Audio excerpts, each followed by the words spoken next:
Assalamulaikum and hi friends, welcome to my kitchen by Fasa. எல்லாரும் நலமா இருப்பீங்கன்னு நினைக்கிறேன். இன்னொரு வீடியோவில் எல்லாரையும் சந்திக்கிறதுல சந்தோஷம். இன்றைக்கும் வீடியோ வந்துட்டு ரேண்டம் டிப்ஸ் எல்லாம் சேர்த்து தான் எடிட் பண்ணிக்கிறேன். வீடியோ எப்படி இருக்குதுன்னு பார்ப்போம்.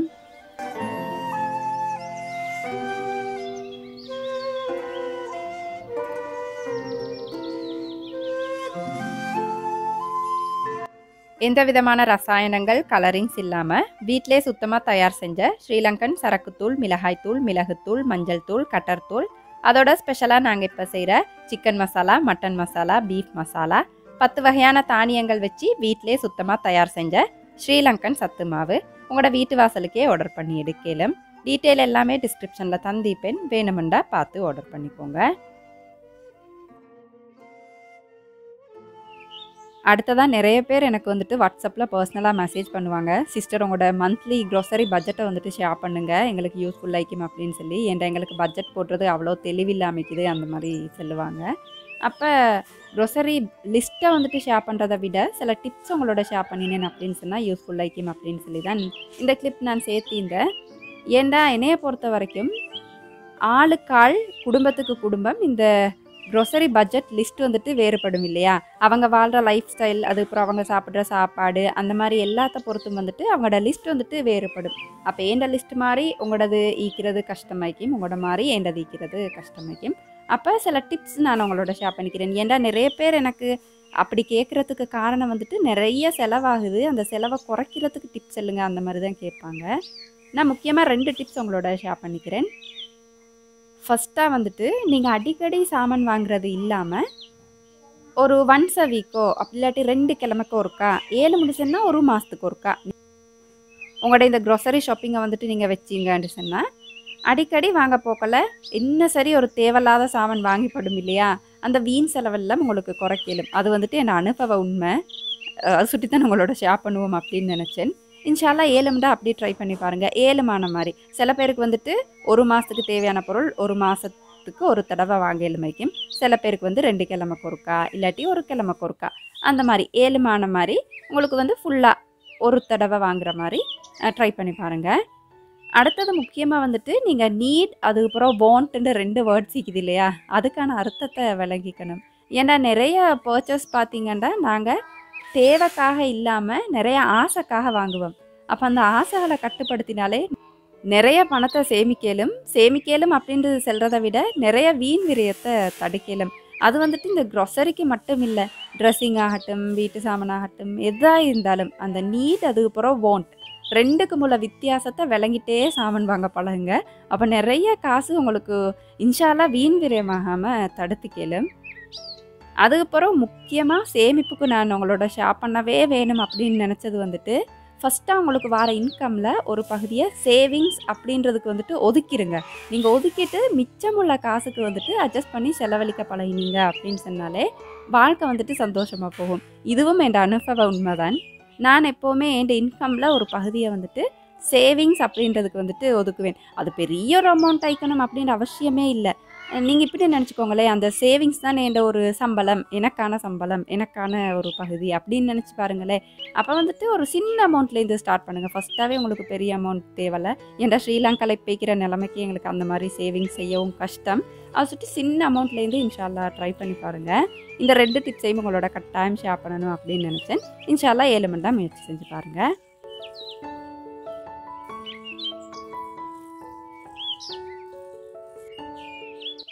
அடுத்தது இன்னொரு விஷயம், எனக்கு வந்துட்டு பர்சனலாக நிறைய இந்த மெசேஜ் வரும். ஏன்டா சில பேர் பெண்கள் வந்துட்டு நேற்று கேட்பாங்க, சிஸ்டர் என்ன சரி வீட்டிலேருந்து செய்கிற மாதிரி சொல்லித்தாங்க, எங்களுக்கு மிச்சம் கஷ்டமாய்க்குது, என்ன சரி வீட்டிலேருந்து செய்கிறதுக்கு மாதிரி ஐடியா தாங்க, அப்படி இல்லாட்டி உங்களோட யூடியூப் ஜேர்னி பற்றி சொல்லுங்கள், உங்களுக்கு எந்த கஷ்டங்களும் வரலையா அப்படின்றத சொல்லுங்கள், எங்களுக்கு வந்துட்டு மோட்டிவேஷனல் ஆக்கியம் அந்த மாதிரியெல்லாம் சொல்லுவீங்க. கஷ்டங்கள் இல்லாமல் எதுவும் இல்லை இல்லையா? அப்போ நானும் யூடியூப் ஸ்டார்ட் பண்ணக்கல நிறைய தடங்கல்களை தாண்டி தான் ஏதோ இந்த நிலைமைக்கு நான் பெருசாக சக்ஸஸ் ஆகிட்டேன் அப்படின்னு சொல்லலை. நான் இந்த இடத்துலேருந்து ஒரு படி மேலே வந்திக்கிறேன் அப்படின்னு நினச்சிக்கோங்களேன். அப்போ எந்த ஒரு விஷயம் செய்ய போனாலும் தடங்கல்கள் இல்லாமல் இல்லை, இறைவன் அருள், அதுக்கப்புறம் உங்களுக்குன்னு இருக்கிற உறவுகளோட சப்போர்ட் உங்களுக்கு இன்ஷா அல்லாஹ் கட்டாயம் கிடைக்கும். அதுக்கப்புறம் உங்களோட விடாமுயற்சி, இந்த 3 விஷயமும் வந்துட்டு இன்ஷா அல்லாஹ் நீங்கள் ஈக்கிற நிலைமையை விட உங்களுக்கு ஒரு படி மேலே எப்படியுமே உங்களை உயர்த்தி கொண்டு வரேன். நான் ஃபஸ்ட்டாகவே சக்ஸஸ் ஆயிடுவீங்க அப்படின்னு சொல்ல மாட்டேன். ஆனால் நீங்கள் ஈக்கிற இடத்த விட இன்ஷா அல்லாஹ் உங்களை வந்துட்டு ஒசரத்துக்கு எடுத்துகிட்டு போகும். நான் என்ன சொல்ல வரேன் அப்படின்னு சொன்னால், ஏண்ட யூடியூப் ஜேர்னியை பொறுத்த வரைக்கும் தடங்கல்கள் ஈந்துச்சு. அப்போ நான் சொன்னேன் இல்லையா, அந்த 3 விஷயம் அதை வந்துட்டு கன்சிஸ்டண்ட்டாக அப்படியே நடந்துட்டு போகலை. அல்ஹம்துலில்லாஹ் எனக்கு ஏதோ ஒரு நிலைமைக்கு வரையிலுமா இருந்துச்சு. உங்களோட புள்ள அப்படி இல்லாட்டி உங்களோட வைஃப் இல்லாட்டி உங்களோட சகோதரம் யாராக இருந்தாலும் என்ன சரி ஒன்று செய்கிறதுக்கு அவ்வளோ ஆர்வமாக தன்னம்பிக்கையாக இருக்கிறாங்க அப்படின்னு சொன்னால், நீங்கள் அவங்கள பெருசாக என்கரேஜ் பண்ண தேவையில்ல, சாமான் வாங்கி கொடுக்க தேவையில்ல. அவங்களோட பாட்டுக்கு அவங்கள போக விடுங்க. இன்ஷா அல்லாஹ் நல்ல ஒரு நிலைமைக்கு இன்ஷா அல்லாஹ் கட்டாயம் வந்துடுவாங்க. இந்த மெசேஜை உங்களை எல்லாரோடையும் நான் ஷேர் பண்ணிக்கணும் அப்படின்ட்டே நினச்சேன். ஃபஸ்ட்டாக உங்களுக்குள்ள இருக்கிற திறமையை கண்டுபிடிங்க. இன்ஷா அல்லாஹ் அதை விருத்தி செஞ்சுக்கோங்க. அதன் மூலமாக உங்களுக்கு வீட்டிலேருந்தே ஏர்ன் பண்ணணும்னு சொன்னால், இல்லாட்டி என்ன சரி உங்களுக்கு அச்சீவ் பண்ணணும்னு சொன்னால் இன்ஷா அல்லாஹ் உங்களுக்கு செஞ்சுட்டு போகலும். இன்ஷா அல்லாஹ் முயற்சி செஞ்சு பாருங்கள். அடுத்ததாக உங்களோட ஒரு சின்ன ரெசிபி ஷேர் பண்ணிக்குவோம் அப்படின்னு நினச்சேன். தோசை ரெசிபி வந்துட்டு நேற்று நிறைய பேர் கேட்டிருந்தீங்க. நான் எப்படி செய்கிறேன் அப்படின்ற ரெசிபியை உங்களோட ஷேர் பண்ணிக்கிறேன். ஏன்டா யூடியூப்பில் நீங்கள் அடித்து பார்த்தீங்க அப்படின்னு சொன்னால் தோசைக்கு வந்துட்டு நிறைய ரெசிபி சீக்கும். நான் எப்போவுமே இட்லி செய்கிற அதே மெத்தடில் தான் தோசை செய்வேன், நல்லா வரும். சின்ன ஒரு வித்தியாசத்தோடு செய்வேன், அவ்வளோதான். எப்படின்னு பார்ப்போம். போன இட்லி வீடியோவில் வந்துட்டு நிறைய பேர் அரிசை வந்துட்டு கிட்ட காட்டலை, என்ன அரிசி அப்படின்னு நிறைய பேர் கேட்டிருந்தீங்க. நான் அவிச்ச அரிசி, நாட்டரிசி அப்படின்னு சொல்லுவோம் இல்லையா, அதுதான் யூஸ் பண்ணுறேன். அதில் பெருசி படபத் நாடு அப்படின்னு சொல்லி சிங்களயால் சொல்லுவாங்க. இன்ஷா அல்லாஹ் அதே யூஸ் பண்ணிக்கோங்க. அப்போ நான் அரிசி உளுந்தில் கொஞ்சம் வெந்தயம் போட்டு ஓவர் நைட் ஃபுல்லாக அப்படியே ஊற வச்சுருவேன். இட்லிக்கு மாதிரி அதே முறையில் தான் நான் வந்துட்டு தோசையும் செய்வேன்.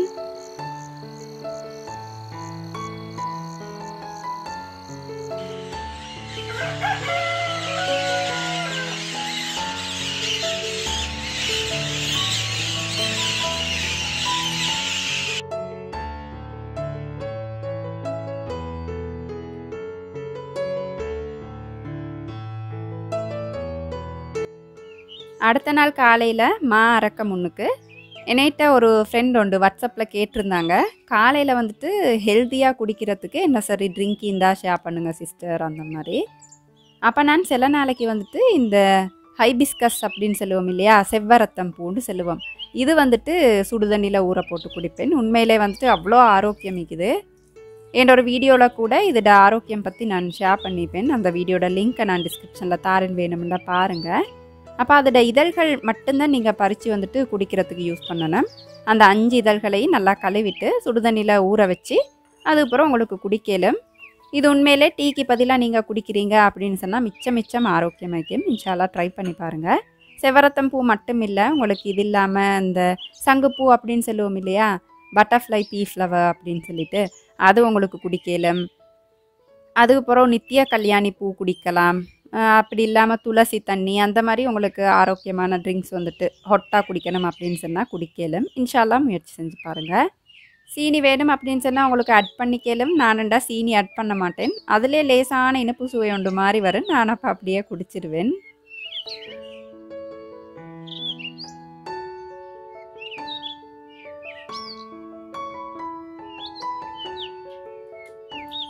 தோசைக்கு அரைக்கிறதும் வந்துட்டு இட்லிக்கு அரைக்கிற மாதிரியே தான். நான் எப்போவுமே அரிசியோட தண்ணியை வந்துட்டு நல்லா வார வச்சுருவேன். எப்போவுமே அந்த அரிசி தண்ணியை நான் எடுத்து வச்சுருவேன். ஏன்டா பிசையக்கெல்லாம் அந்த தண்ணி ஊற்றி தான் பிசையணும் அப்படின்றதுக்காக வேண்டி. அதுக்கப்புறம் வளமையாக நான் வந்துட்டு அரிசி இப்படி அரைச்சி நல்லா இப்படி பெரிய கண்ணுள்ள மாவடியில் போட்டு வடித்து வச்சுக்குவேன். உளுந்தோட கொஞ்சம் சமைச்ச சோறு கட்டாயம் சேர்த்துக்குவேன். சேர்த்து தண்ணியை கொஞ்சமாக ஊற்றி நல்லா பட்டு மாதிரி நல்லா பொங்கி வரத்துக்கு அரைச்சி எடுத்துடணும்.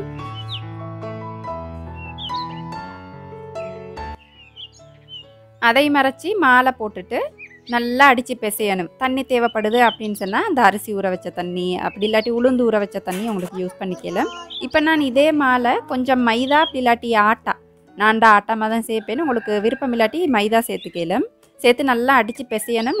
அந்த ஆட்டாமா சேர்க்குற துண்டு வந்துட்டு எனக்கு ஷூட் ஆகி பட்டியில் நல்லா அடித்து பிசைஞ்சு தண்ணியில் ஒரு துண்டு போட்டு பார்த்தீங்க அப்படின்னு சொன்னால் அது மிதக்கணும். அதுக்கப்புறம் உங்களுக்கு மூடி நல்லா 8 மணித்தியாலம் வந்துட்டு இதை நல்லா புளிக்க வச்சு எடுத்துடணும். கன்சிஸ்டன்சி பார்த்தாண்டா இப்போ நான் காட்டின கன்சிஸ்டன்சிக்கு நீங்கள் பிசைஞ்சு வச்சிங்க அப்படின்னு சொன்னால் தோசை ஊற்றக்கெல்லாம் உங்களுக்கு வந்துட்டு அதை அட்ஜஸ்ட் பண்ணிக்கலாம்.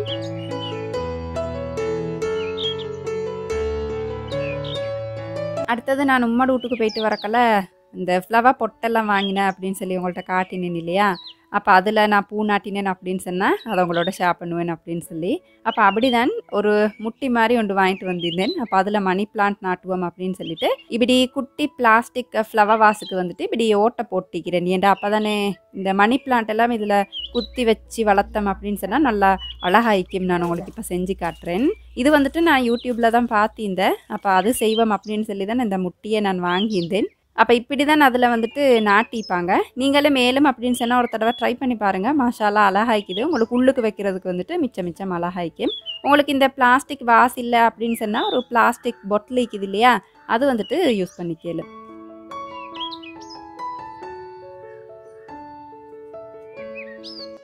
மணி பிளான்ட் பார்த்தேன்டா என்னோட தோட்டமெல்லாம் சும்மா படர்ந்து பேத்திக்குது. இப்போ நல்லா மழையும் பெய்தா அவங்களுக்கு வந்துட்டு சரியான சந்தோஷம், சரியான மாதிரி படர்ந்து பேத்தி இருந்துச்சு. அப்போ அதை தான் இப்போ பிடுங்கிட்டிக்கிறேன். மழை அப்படின்றதால சரியான சேராயிருந்துச்சு இலக்கு கீழே அப்படியெல்லாம். அப்போ நல்லா கழுவிட்டு இப்போ நான் நாட்டுற மாதிரி உங்களுக்கு வந்துட்டு நாட்டிக்கலும். எப்போவுமே மணி பிளான்ட்டில் ஒவ்வொரு இலக்கு கீழே தண்டிக்குது இல்லையா, அந்த ஒவ்வொரு தண்டையும் குட்டி குட்டி துண்டாக வெட்டி உங்களுக்கு நாட்டிக்கலும். இன்ஷால்லா அது வந்துட்டு நல்லாவே வளர்ந்துடும். சில பேர் என்கிட்ட கேட்டிருந்தீங்க இந்த மணி பிளான்ட் வளர்க்குற எப்படி அப்படின்னு சொல்லிட்டு. இந்த முட்டையோட்டு உரம் பற்றி நான் சொல்லிக்கிறேன் இல்லையா, முட்டை கோதை எடுத்து நல்லா வெயிலில் காய வச்சு மிக்சியில் அரைச்சிட்டு பவுடர் பண்ணிவிட்டு உங்களோட இண்டோ பிளான்ஸுக்கெல்லாம் போட்டு நல்லா கிளறி விட்டுட்ட அப்படின்னு சொன்னால் நல்லா வளரும்.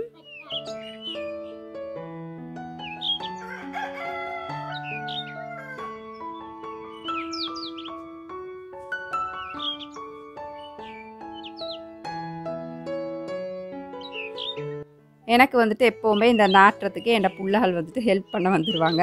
அப்போ அப்படி தான் ஹெல்ப் பண்ணிட்டு இருக்கிறாங்க. இப்போ ஃபைனலாக அதோட லுக் வந்துட்டு இப்படி இருக்கும். பார்க்க கொஞ்சம் மழை ஹைக்குது இல்லையா, இன்ஷால்லா ட்ரை பண்ணி பாருங்கள்.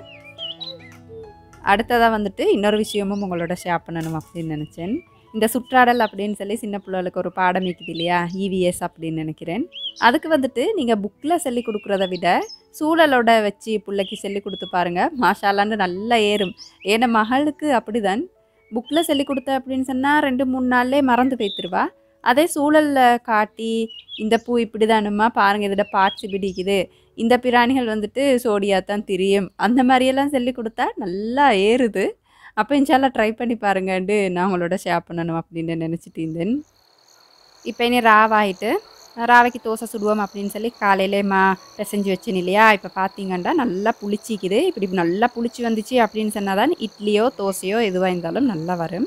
இப்போ இதுக்கு உங்களுக்கு தேவையான அளவு உப்பு, அதுக்கப்புறம் தோசை ஊற்றுற அந்த கன்சிஸ்டன்சிக்கு தேவையான அளவு தண்ணி கொஞ்சமாக ஊற்றிட்டு அந்த தோசையெல்லாம் மூத்தக்கலை வரும் இல்லையா, அந்த கன்சிஸ்டன்சி அது வரைக்கும் உங்களுக்கு கலந்தெடுத்துக்கலாம்.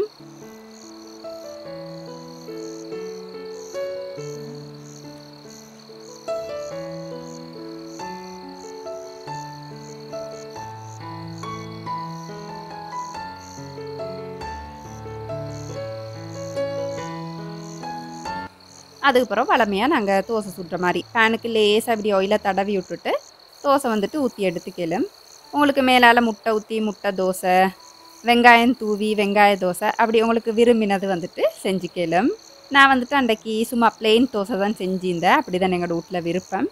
இதுக்கு சைட் டிஷ்ஷாக வந்துட்டு சிக்கன் கறி தான் செஞ்சிருந்தேன். தேவை அப்படின்னு சொன்னால் ஓரத்துக்கு எண்ணெய் அப்படி இல்லாட்டி நெய் அந்த மாதிரி ஊற்றி உங்களுக்கு சுட்டுக்கலாம். டேஸ்ட் வந்துட்டு நல்லா இருக்கும். இல்லை விருப்பம் இல்லை அப்படின்னு சொன்னால் சும்மா சுட்டு எடுத்தீங்க அப்படின்னா கூட நல்லா டேஸ்ட் ஆகிக்கும். இந்த தோசை வந்துட்டு நல்லா கிறிஸ்பியாக சுட சுட சாப்பிட்டீங்க அப்படின்னா நல்லா வேறு லெவல் டேஸ்ட் ஆகிக்கும். இன்ஷால்லா முயற்சி செஞ்சு பாருங்கள் இந்த மாதிரி கூட.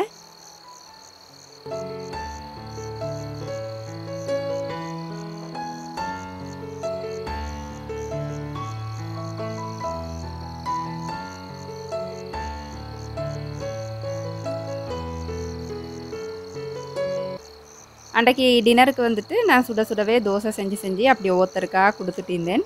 அப்போ எல்லோரும் சாப்பிட்டதுக்கு பிறகு கடைசியாக தான் நான் சாப்பிட்டேன். அது வரைக்கும் இனி பெரிய தோசை மாஸ்டர் தான். உங்களுக்கு பார்த்தா விலங்கு நல்லா கிறிஸ்பி ஆகிக்குது. தோசை எப்போவுமே சுட சுடவே சாப்பிட்டணும் இல்லையா, அப்போ தான் நல்லா கரக்கரன்னு நல்லா டேஸ்ட் ஆகிக்கும். கன்சிஸ்டன்சி வந்து எப்போவுமே இந்த மாதிரி இருக்கிற மாதிரி பார்த்துக்கோங்க. அந்த தோசை ஊற்றுற கன்சிஸ்டன்சியே இருக்கிற மாதிரி பார்த்துக்கோங்க. இருக்கமாயிடுச்சுண்டா லேசாக உங்களுக்கு வந்துட்டு தண்ணி கலந்துக்கலும்.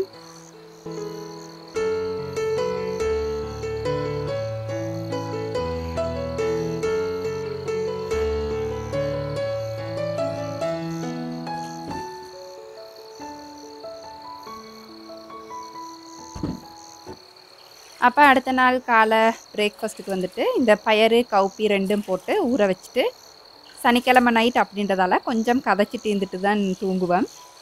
இந்த வீடியோ உங்களுக்கு சுவாரஸ்யமாக இருந்திக்கும் அப்படின்னு நினைக்கிறேன். அளவாக சாப்பிடுங்க, இந்த அளவில் ஆரோக்கியத்தை அதிகமாக சேர்த்துருங்க. வாழ்க வளமுடன். தேங்க்ஸ் ஃபார் வாட்சிங்.